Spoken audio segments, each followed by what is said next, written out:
cette affaire d'être une femme seule, est-ce que tu es mariée? J'ai répondu oui, parce que c'était facile pour moi.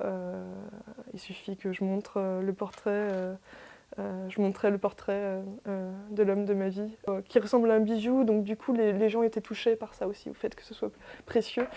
Il y a des femmes qui portent une alliance pour signifier qu'elles sont mariées.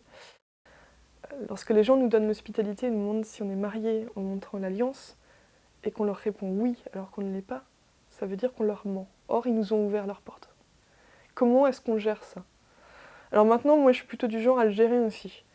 Si quelqu'un m'ouvre sa porte et que je lui mens en lui disant que je suis mariée pour ma propre sécurité, déjà d'une part, c'est ma propre sécurité, et la deuxième chose, s'il l'apprend, je ne vois pas comment il pourrait en prendre ombrage, parce qu'il sait à quel point être une femme en voyage peut être dangereux. C'est quelque chose qui n'est pas encore résolu pour moi. Au départ, j'avais fait un choix déjà de porter des vêtements amples. Des vêtements amples, c'est le choix que j'avais fait. Après, au niveau des applications, il y a des choses dont je me suis rendu compte plus tard. Par exemple, j'avais une espèce de jupe culotte qui descendait en fait. Donc ça, je pense que c'était adapté. En revanche, il aurait fallu dès le départ que j'ai une espèce de chemise très longue qui descende jusqu'à mi-cuisse, ce que je n'ai pas fait initialement. Donc je pensais être dans des vêtements amples, mais finalement ça ne l'était pas forcément. Pourquoi des vêtements amples? C'est pour dissimuler les formes. Voilà, tout simplement. Après, voilà, ce qui est intéressant, c'est est-ce qu'on essaie de prendre des vêtements qui peuvent être proches des locaux. Et proche, ça ne veut pas dire être déguisé. C'est juste prendre des vêtements simples et qu'on achète au supermarché.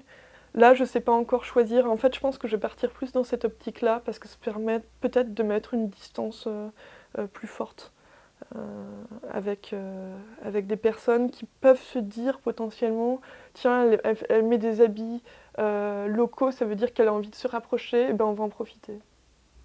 Je ne sais pas trop quoi penser. J'ai souvent posé la question aux femmes qui voyageaient au long cours et tout le monde a des solutions différentes. Donc je suppose aussi que ça dépend de nos comportements personnels. Je pense que quelque part, le secret, il est aussi là de moduler les signes qu'on envoie pour pouvoir signifier une ouverture ou une fermeture. Mais de nouveau, si on se ferme, on se ferme à tout. Et si on s'ouvre, eh ben, tout peut arriver, y compris les choses dont on n'a pas envie qu'elles arrivent.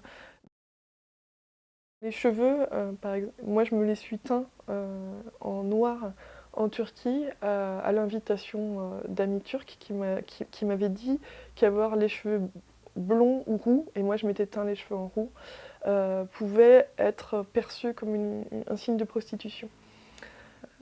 Donc, je ne pouvais pas le savoir, mais ça a eu lieu. Donc teindre les cheveux en noir, ça a l'air d'être une solution qui marche partout, à vrai dire. Oui, moi j'ai eu le sentiment d'une solidarité féminine de manière générale. Tenace, un truc où on se serre les coudes. J'ai été beaucoup aidée par les femmes de cette manière-là, de manière conséquente. Après, ponctuellement, pas que ponctuellement même, pas mal de fois quand même, j'ai senti que les femmes épaulaient les hommes dans une possible violence ou malveillance qu'ils pouvaient avoir vis-à-vis de moi.